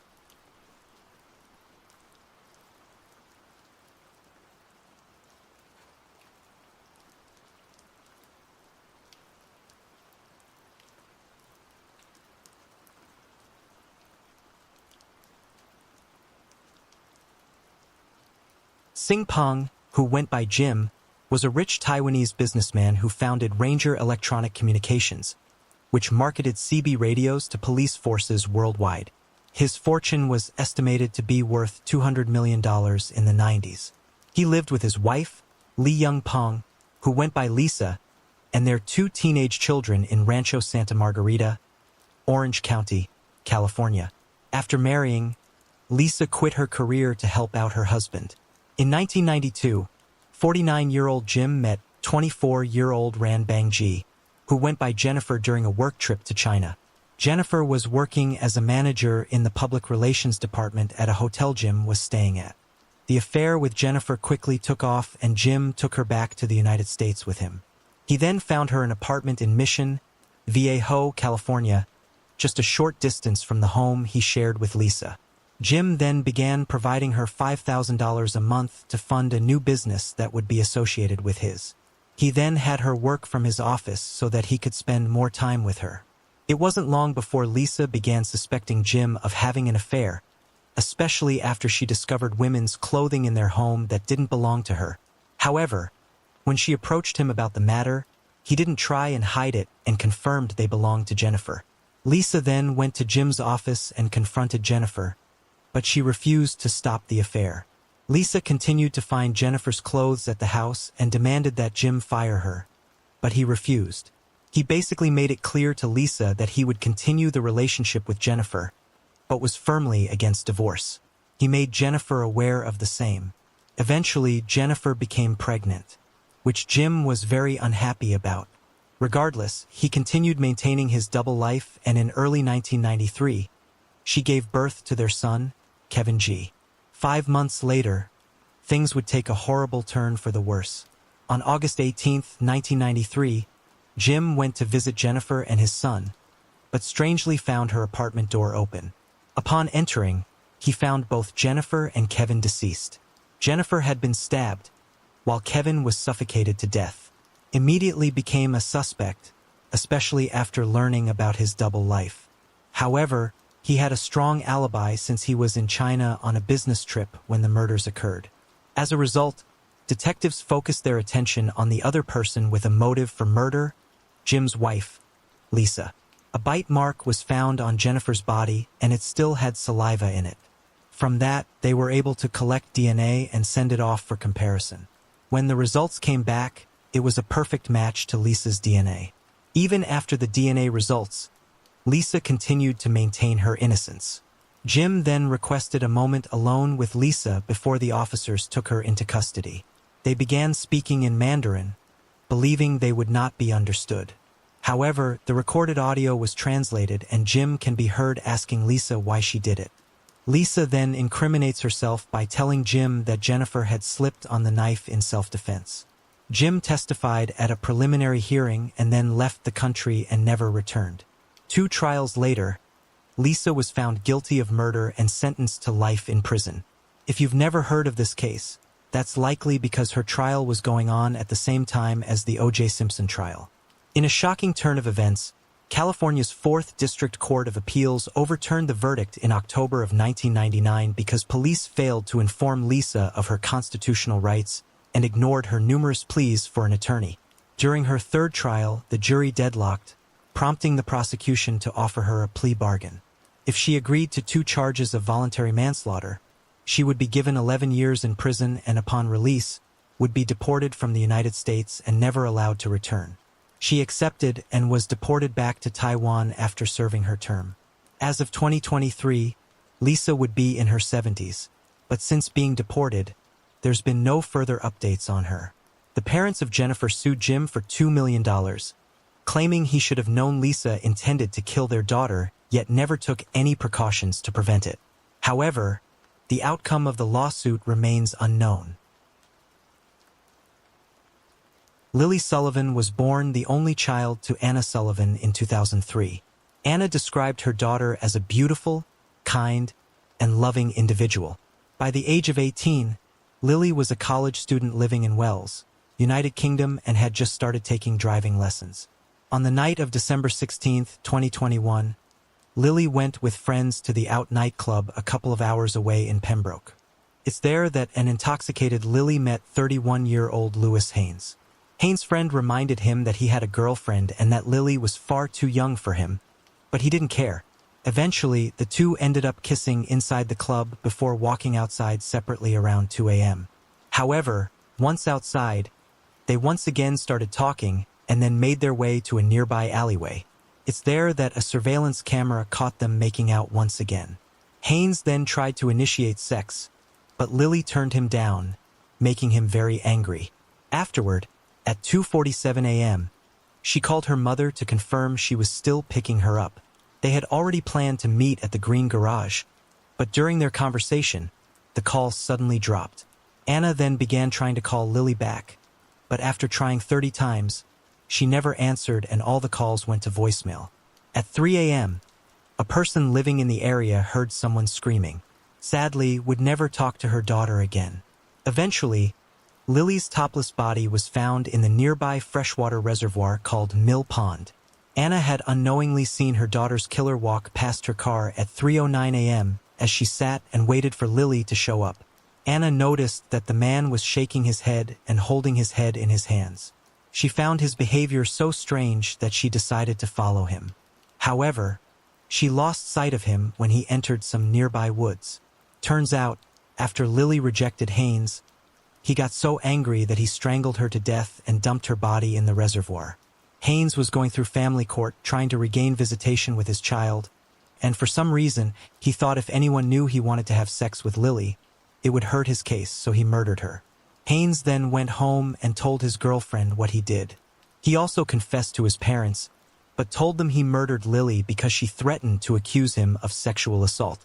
According to Haynes, the threat came after she discovered he was in a relationship. When police showed up at his mother's home, he confessed to the murder. In the end, Haynes was convicted and sentenced to life in prison.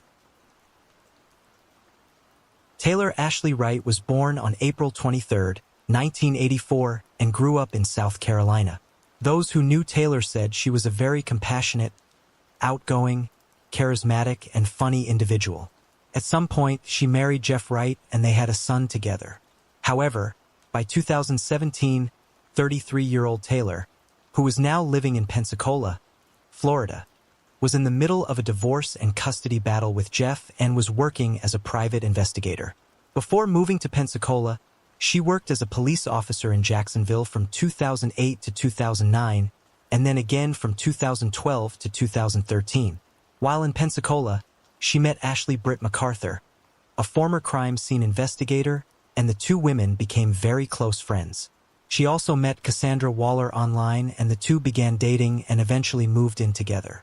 On September 8, 2017, Taylor withdrew $34,000 from her and Jeff's joint account. Afterwards, she met up with Ashley and entrusted her with the money until her divorce was final.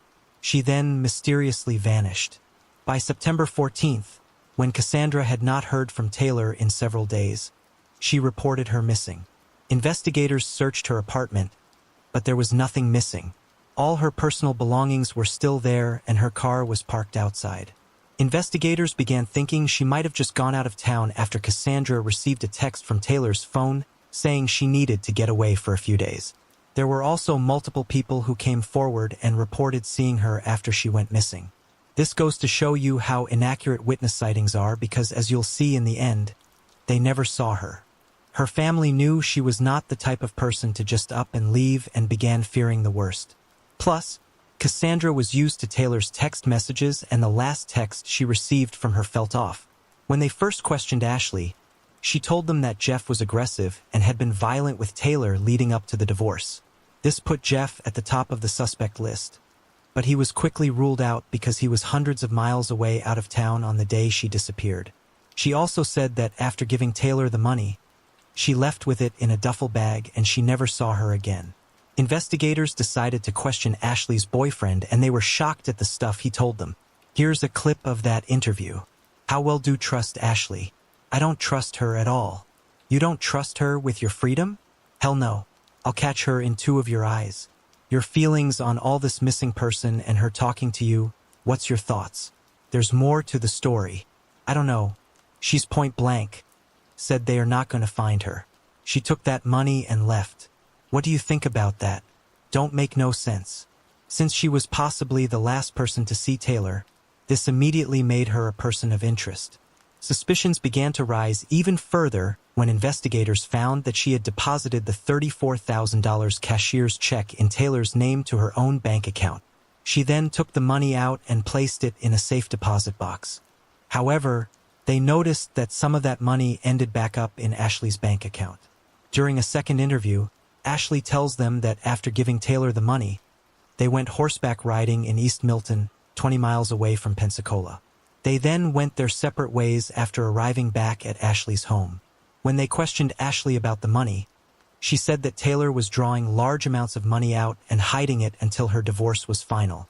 As they continued investigating Ashley, they would stumble on multiple things that would break the case wide open. First, Ashley said that she went to a wedding in Alabama, but they also discovered that Taylor's phone was pinging from that same location even though they weren't together. So why was Taylor's phone with Ashley? They also discovered that they weren't in East Milton at the time Ashley said they were.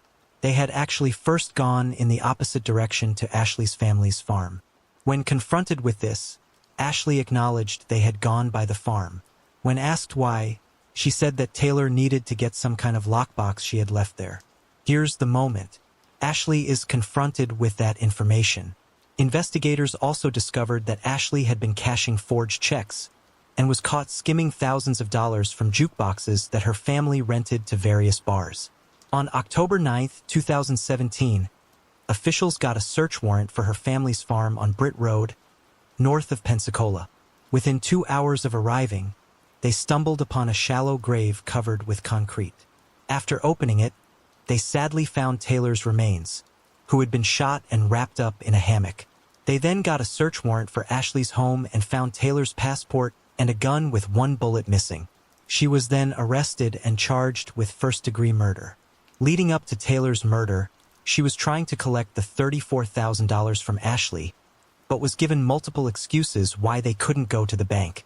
Finally, Ashley agreed to take her on September 8, 2017, the day she disappeared. After Taylor left to go meet up with her, Cassandra strangely got a call from Ashley saying that she was taking Taylor to ride horses in East Milton instead of going to the bank.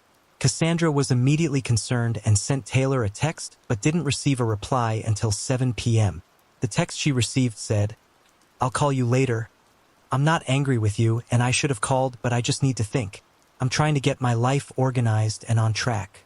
Investigators theorized that Taylor found out about the money missing and it caused an argument, which eventually led to Ashley shooting her.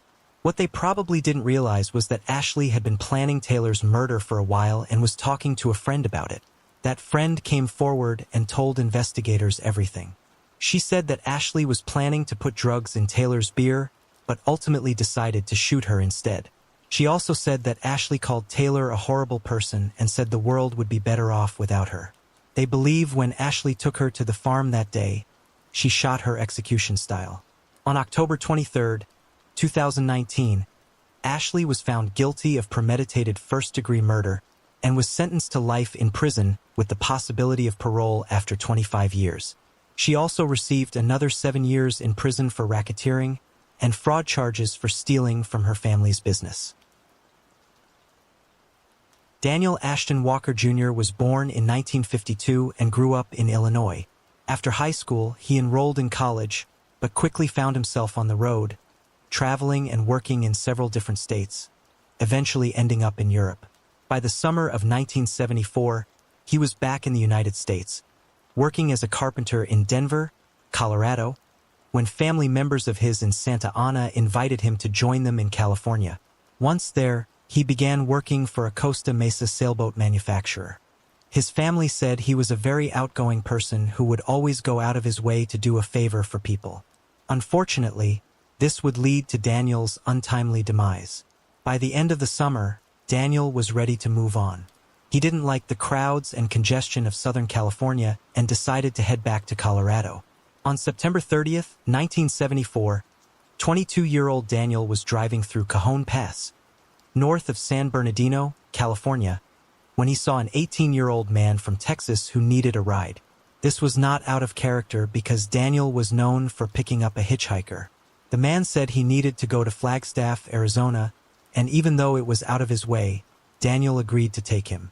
At about 1 a.m. on October 1st, after the passenger had already fallen asleep in the back, Daniel pulled his blue Volkswagen van over on the side of Interstate 40, about 62 miles west of Needles, so that he could get some rest as well. At about 6 or 6:30 a.m., while he and his passenger slept, someone came up to the van and shot Daniel with 4 blasts from a shotgun. His passenger heard the commotion and Daniel begging for his life before the shots were fired. When he heard the vehicle speed off, he looked out the window and saw a gold 1968 or 1969 Chevrolet or GMC model van fleeing the scene.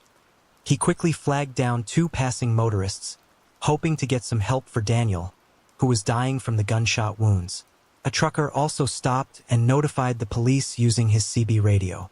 The passenger described the killers as 2 white men in their early 20s. The motorists who were flagged down rushed Daniel to Needles Hospital, but unfortunately, he died from his injuries. The suspects only stole $80 from Daniel, but failed to take any other valuables. 33 miles west of the crime scene, the same man had flagged down a delivery man. The men had gotten their vehicles stuck in the sand, and the delivery driver pulled them out. He said that one of the men told him he was going back to Indiana to find his wife and children. They also said they just traded in another vehicle for their gold van, and that they had a shotgun they were using to shoot down posts and sagebrush that they were using to get the van unstuck. After the delivery driver helped them get unstuck, they offered him money, but he declined and they all went on their way. The killer would elude police for decades until finally in January 2024, one of the men was identified as serial murderer Thomas Eugene Creech. 73-year-old Creech was already in prison, serving his time on death row, and is actually Idaho's longest-serving death row inmate.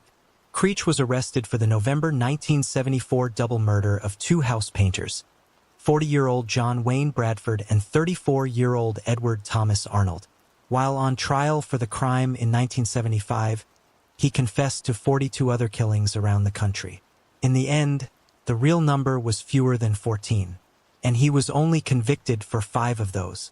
In addition to Bradford and Arnold, his other victims were William Joseph Dean in Portland, Oregon, Vivian Grant Robinson in Sacramento, California, and fellow inmate David Dale Jensen. Since Creech is already on death row, it remains unclear if they will officially charge him in the case. Also, the other suspect has not been identified, but considering Creech's past, he is most likely the one who pulled the trigger that killed Daniel.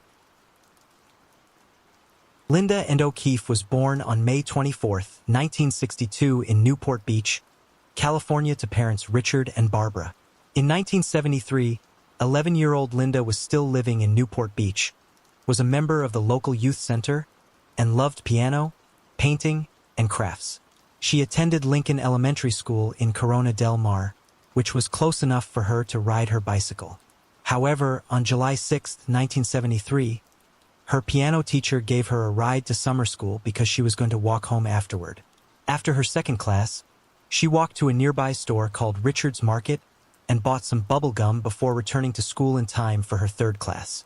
When summer school ended around lunch that day, she decided not to walk and instead went to the school's secretary and asked to use the phone so she could call her mother and ask for a ride. However, the secretary told her she would have to wait. Instead of waiting, she went back to Richard's Market where she saw her friend Brenda. When they left the store, a turquoise van almost hit Brenda, but she was thankfully able to jump out of the way. However, the van stopped near Linda, who was further away. Brenda was too far away to see if the driver and Linda were talking. After the encounter, Linda went back to the school. She was finally allowed to use the phone, but her mother said she was busy with a sewing project and told her to walk home. Linda hated walking home, and when her mother refused to get her, she was mad and hung up and began crying. After walking out of the school, she went and sat down on the corner of Marguerite Drive and Inlet Drive. Sadly, she never made it home that day. When she failed to show up for lunch, her mother became worried and began calling around. Once her husband was home, they both went out looking for her. By 6:42 p.m., when there was still no sign of Linda, they reported her missing. Police began a massive search involving helicopters, but by the end of the day, there was still no sign of her. They finally had a break in the case when a little girl named Janine told officers that as she and her mother were driving, they saw Linda sitting on the corner with a turquoise van parked at the intersection. Janine's mother felt something wasn't right, and stopped and parked just down a little ways from where Linda was. When the van left, she planned to write down the license plate, but it turned before reaching her. Unfortunately, she wasn't able to see if Linda was inside, but she did note that Linda was gone. Around this time, a woman who lived nearby said she heard a scream, but didn't think much of it until she found out that Linda was missing. The following day, a man who lived about a mile away from Linda's house took his 4-year-old son to a nearby lake to look for frogs. It was there he found Linda's body down in a ditch. At first, he thought she was sleeping, so he reached out and touched her hand. When she didn't respond, he quickly returned home and called the police. It was determined that Linda had been sexually assaulted and strangled to death. Unfortunately, with only a description of the suspect and his van, the case would go unsolved for the next 40-plus years. On July 7, 2018, the 45th anniversary of her murder, Newport Police Department announced they were going to partner with Parabon Nanolabs to try and solve the case using DNA. During this time, they also released photos of the clothes she was wearing and new sketches of the suspect. With the use of genetic genealogy and investigative leads, they were able to identify the killer as 73-year-old James Allen Neal, a.k.a. James Albert Layton Jr. Layton, was born on July 28, 1946 in Chicago, Illinois, and was the middle child. His family moved to California in 1955, and 4 years later was the start of his long criminal career. His first charge was for burglary in August of 1959, and once again in October of 1959. After the second arrest, he was sent to juvie and paroled on July 1, 1961, but was placed back in juvie on October 16, 1962. He was once again paroled on August 27, 1963, but arrested once again in September 1964. This time, he was tried as an adult and sentenced to 9 months in the Orange County Jail for second-degree burglary. A year later, he was arrested for suspicion of burglary, but it was later dismissed. His parole officer said he had a difficult time forming relationships and holding down a job. After leaving California, he went to Ohio and then to Kentucky, where he trained in a dentist office. That wouldn't last, and he would end up in Denver in August of 1966. Once there, he got a job at a gas station but was once again accused of stealing. Police said Layton was a chronic liar and would tell people he met that he was married and his wife was pregnant, and that was also his excuse for stealing. He was then arrested in Utah and then returned to Denver, where he was charged with larceny. He was paroled for that crime on July 14, 1971, 2 years before he abducted and murdered Linda. He was arrested again in September of 1973 in Florida, and then again in Denver in 1974 on a parole violation. He was once again paroled in 1975. At some point, while James was in Florida, he changed his name from Layton to Neil and his middle name from Albert to Allen. As for Linda's murder, investigators eventually tracked him down to Monument, Colorado, and arrested him in February 2019. He was then charged with Linda's murder, but he was also charged for a case in California dating back to 2002 where he was accused of lewd and lascivious acts. He pleaded not guilty to both charges but would never go to trial because on May 25, 2020, he was rushed to the hospital with an undisclosed illness and died a few days later. Sadly, Linda's parents passed away before seeing the case solved.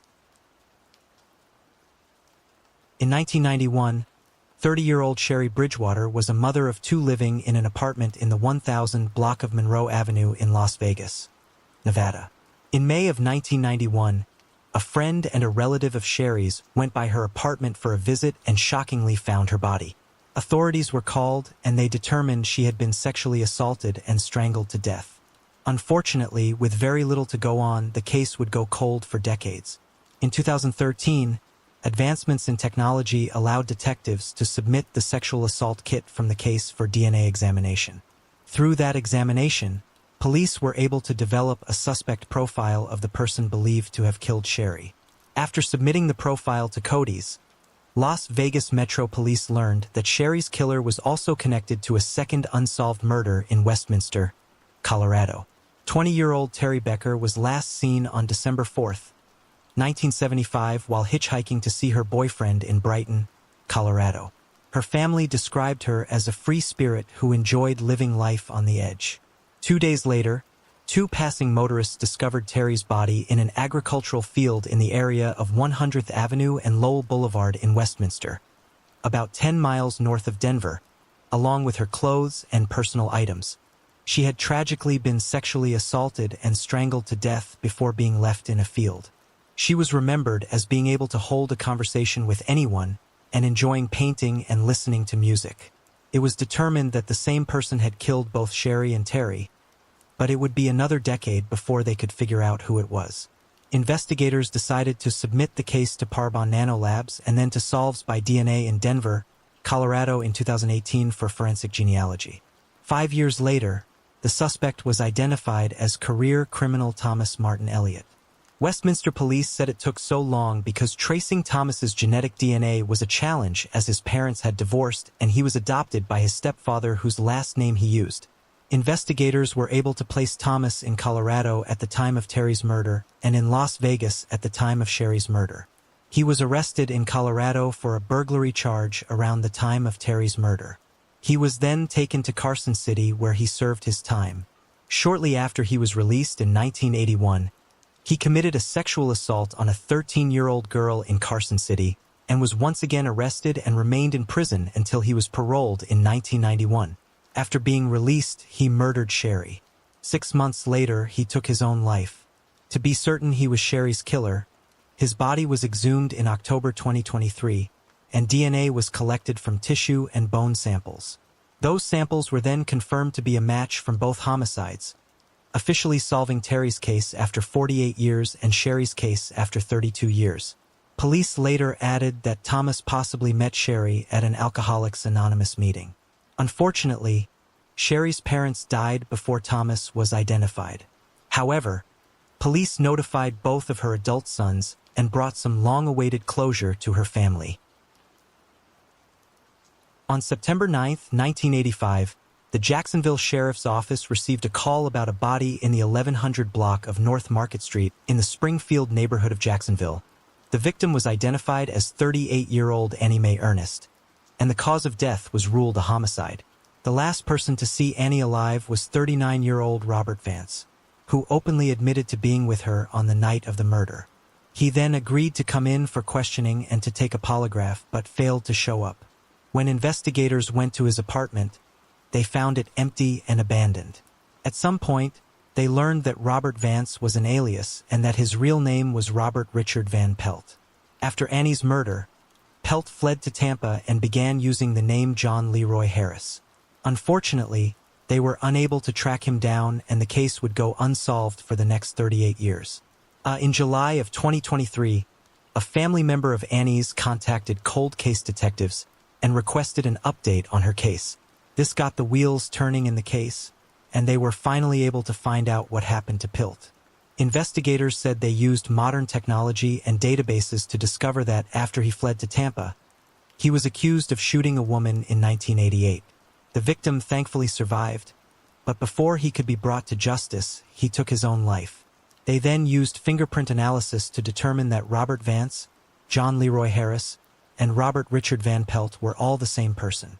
Investigators are certain that Pelt murdered Annie, and if he were alive today, he would be charged in her case. Unfortunately, there are no details about Annie's life, nor is there a photo of Pelt. Tracy Carol Harris was born on March 6, 1968, and was described as sweet, shy, and hardworking. In her senior year of high school in 1986, Tracy became pregnant by Carl Harris, and they married that same year.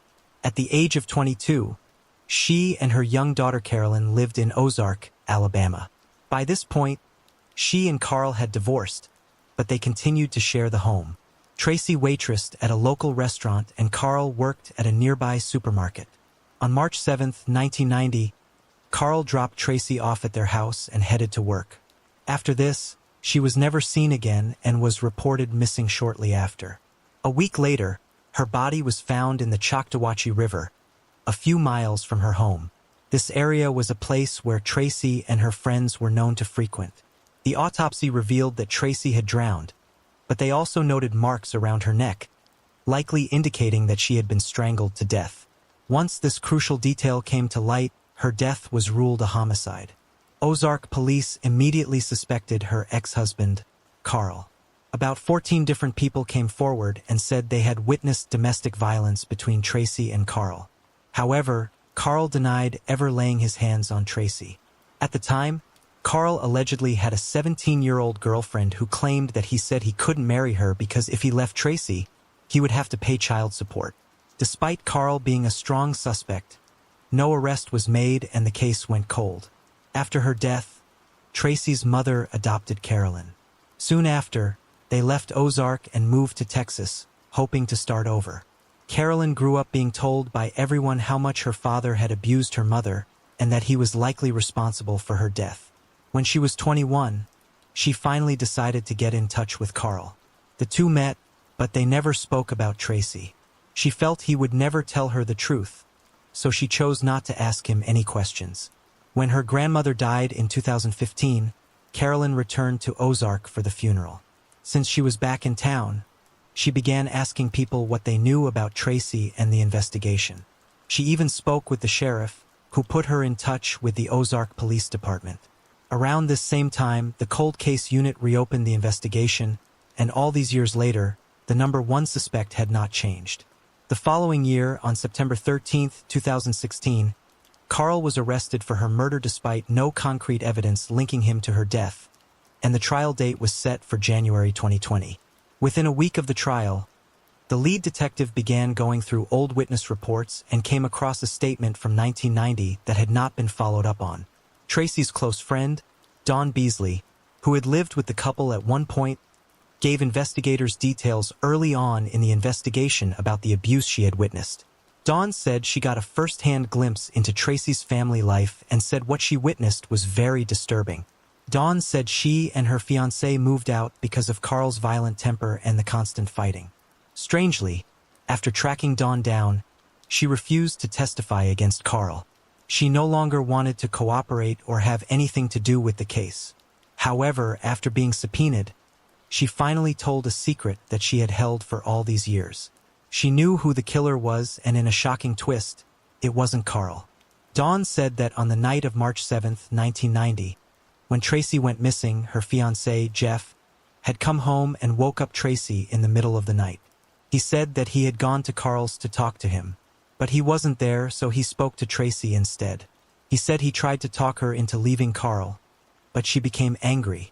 He claimed this led to a physical altercation and he accidentally killed her. After she was dead, he took her to the river because he didn't want anyone to come home and find her body.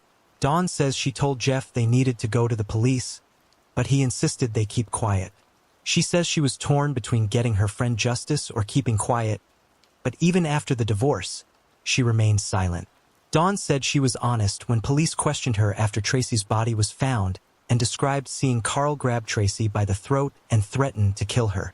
She said all that was true, but claimed she never technically lied because they never asked her who she thought had killed Tracy. While Ozark police questioned Dawn, they never got a statement from Jeff.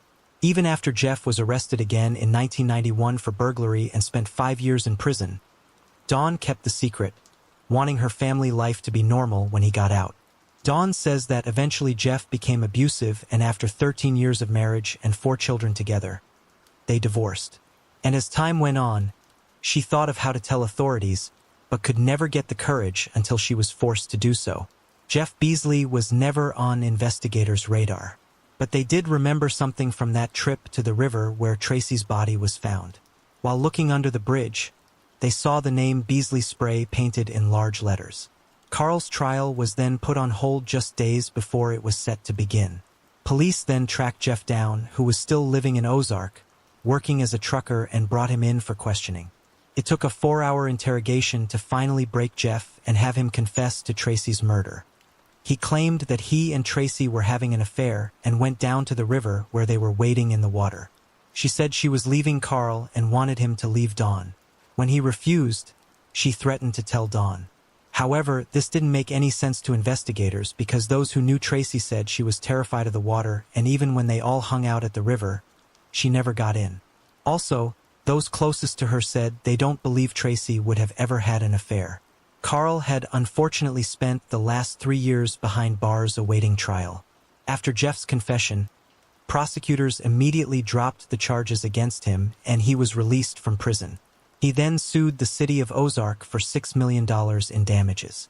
However, a judge ruled that despite the seriousness of the situation, Carl's constitutional rights had not been violated and also dismissed claims that he was a victim of malicious prosecution. In the end, Jeff Beasley pleaded guilty and was sentenced to 30 years in prison. On May 3, 1975, a farmer found the remains of a female floating in the Nation River near Highway 417 in Castleman, Ontario. She was found wearing a navy blue, long-sleeved bodysuit and her nails were painted pink. She had an appendix scar, webbed toes, and partial upper and lower dentures. The body was wrapped in scraps of cloth, towels, and rags, and an autopsy determined that she had been strangled with a television coaxial cable while her wrists and ankles were bound with a man's neckties. The police found blood on the bridge and speculated she was thrown into the river from the eastbound lanes of the Highway 417 bridge. It was estimated that she had been in the water a few months, maybe since the later summer of 1974, before ultimately being found. Unable to determine her identity, she became known as the Nation River Lady. Authorities sent photos of her unique dentures to nearby dentists to see if they recognized it. Unfortunately, no one did, and none of the other leads connected with the case panned out. The unidentified remains were buried, and over time, the Ontario Provincial Police made frequent attempts to identify her.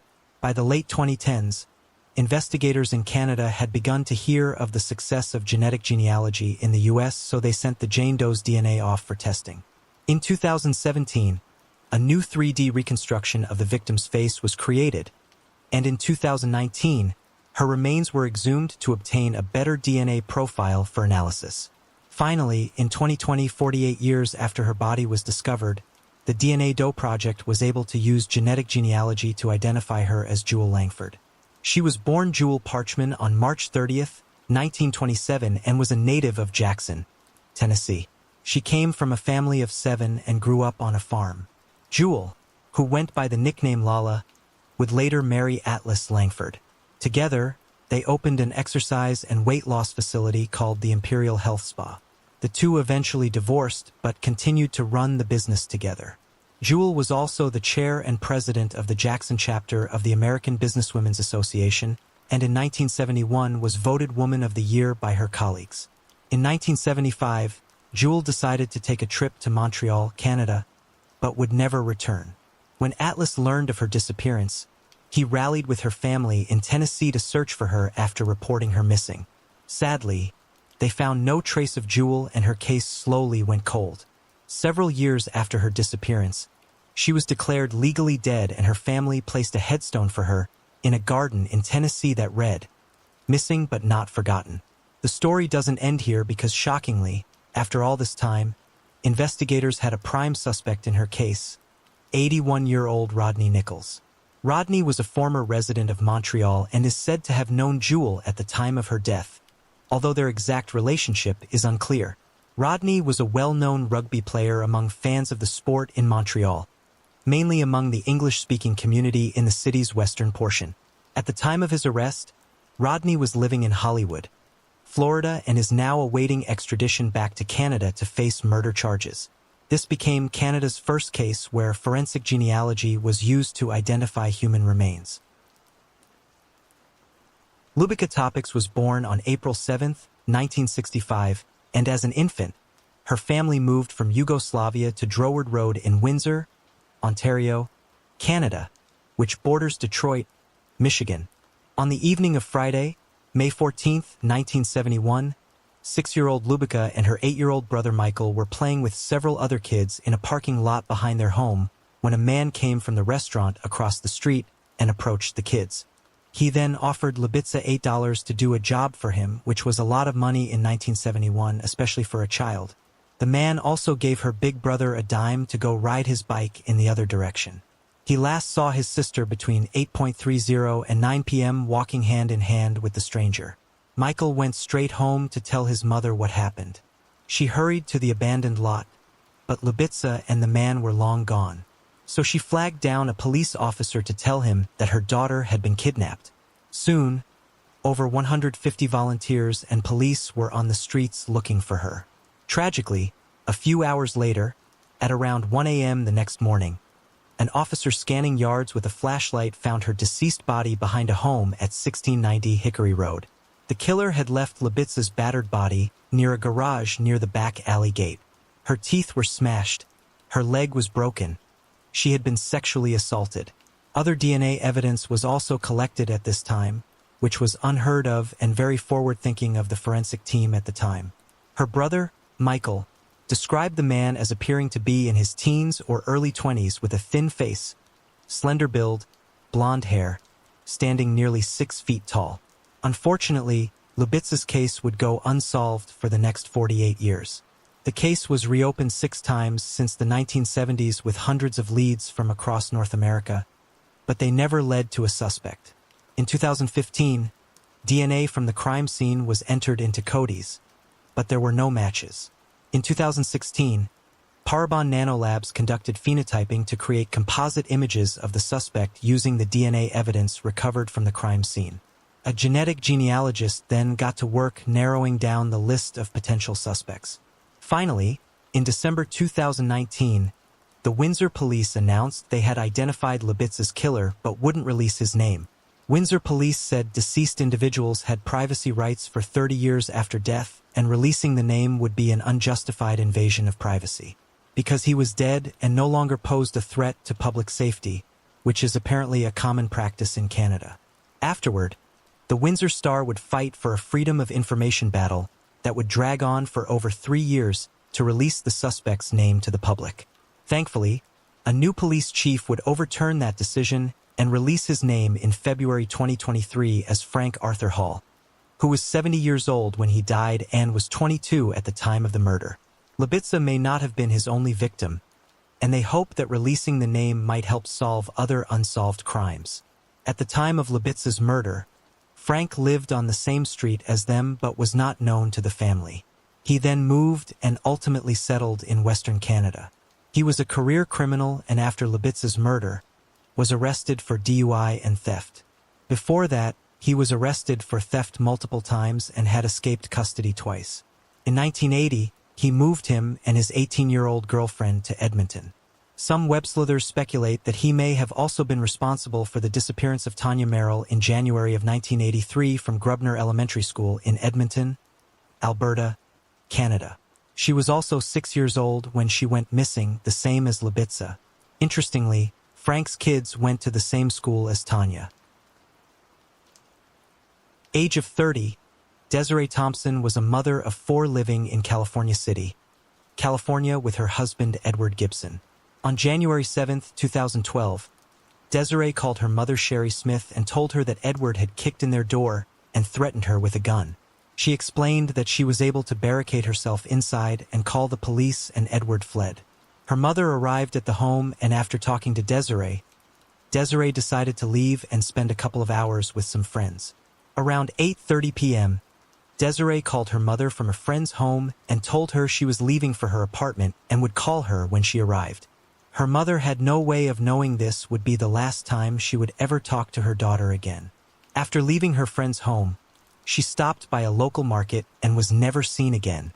Her husband was a person of interest because they had a history of domestic violence and because of his threats earlier that day. However, after he fled, there was no evidence that he showed back up. Sadly, Desiree would remain missing for the next 10 years. During this time, her name was entered into a missing persons database and swabs were collected from the family to create a DNA profile. Each year, on the anniversary of her disappearance, Sherry would post on social media about her daughter.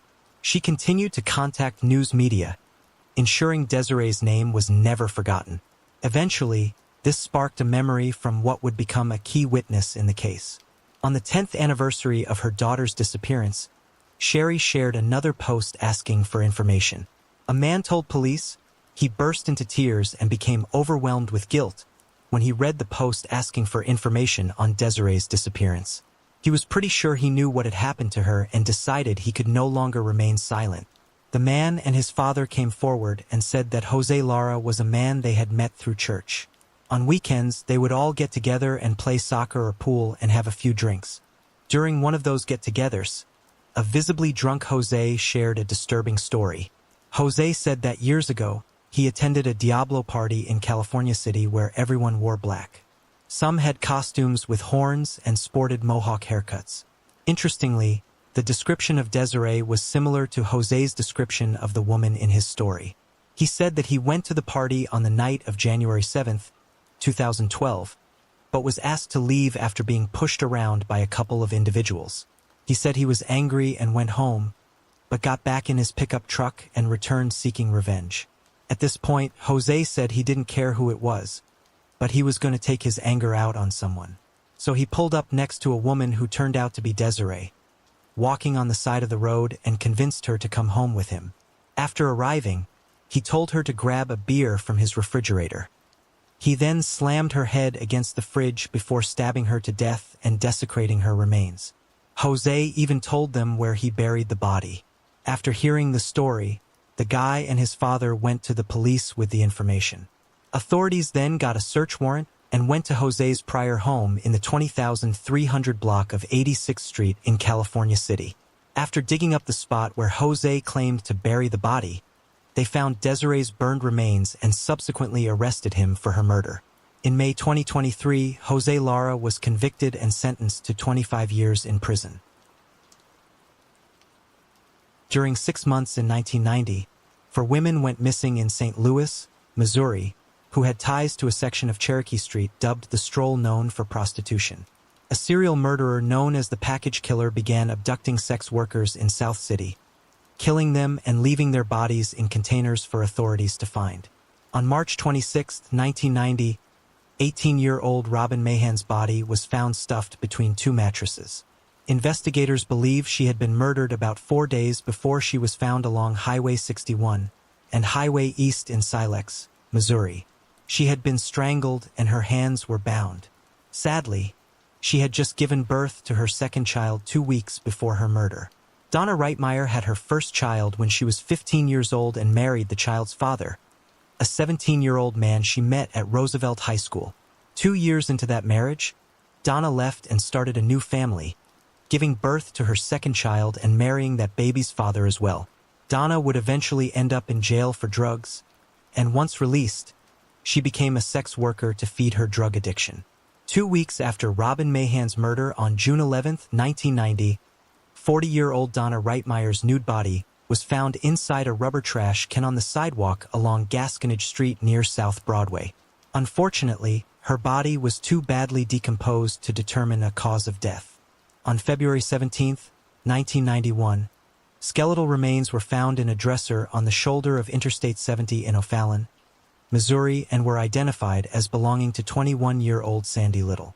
On October 4, 1991, 27-year-old Brenda Pruitt's body was found inside a trash can outside a subway station in the 12,400 block of Baston Drive, near Page Boulevard and Interstate 270 in Maryland Heights.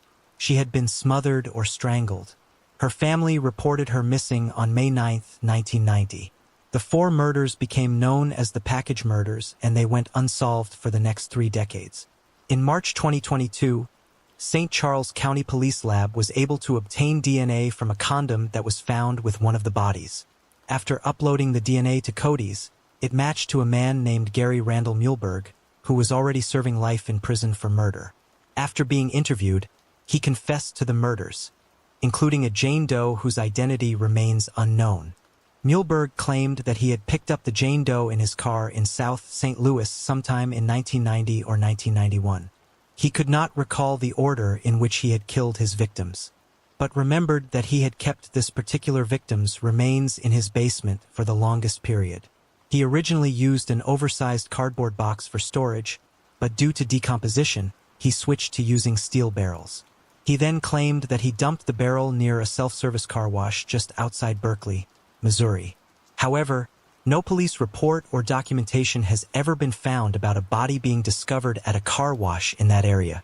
Instead, the lead investigator was able to track down the son of a car wash owner in that area who said he remembered his father being upset after a body was found at their other location in Pagedale, a few miles from where Muehlberg claimed to dump the body. A former Pagedale officer also told an investigator he remembered a body was found there but didn't remember what happened after it was discovered. On February 8, 1993, Kenneth Doc Atchison went missing after going to Muehlberg's house with $6,000 cash to purchase a 1989 Cadillac Fleetwood he had advertised for sale. The 2 men were acquaintances and Doc's family reported him missing. His remains were discovered in a makeshift coffin inside Muehlberg's house. After his body was found, Muehlberg was arrested at a friend's house in Wayne County, Illinois. At his trial, Muehlberg's attorneys tried to claim he was framed for the murder by drug dealers who owned a construction company for which Muehlberg had worked. However, Ron Salikas testified that Muehlberg asked him to go to his house and move a box for him. Once there, the man testified he found a box with a man's foot sticking out one end and didn't know what to do. He had supposedly been offered a 1984 Mercury Cougar in exchange for the job, but Ron declined. He said he didn't tell anyone, fearing he would be blamed for the man's murder. Muehlberg was convicted of Doc's murder in 1995 and has remained behind bars since then. Muehlberg was born in 1949 in St. Louis. After graduating from school in 1968, he and his older brother Ronald were drafted into the Army to fight in Vietnam. Muehlberg did not see combat and was stationed around various military bases on American soil. At the same time, his brother was killed in action on August 21, 1968, during one of the battles in the Mekong Delta. Upon completing his service, Muehlberg returned to his parents' home, and in June 1970, he married his high school sweetheart with whom he had one son shortly after their wedding. In early 1972, he was imprisoned for rape, kidnapping, and aggravated robbery after an 18-year-old girl told police he entered her home, bound and sexually assaulted her at knife point, and afterward asked if there was any money in the house. Shortly after his arrest, Muehlberg was ordered to undergo a forensic psychiatric exam where he was found to be insane. At trial, he was convicted of the robbery charge but was found not guilty by reason of insanity. After spending a month in the county jail, Muehlberg was transferred to a veterans hospital in Topeka where he underwent treatment for several months. When he was considered to no longer be a threat to society, Muehlberg was released and returned to St. Louis.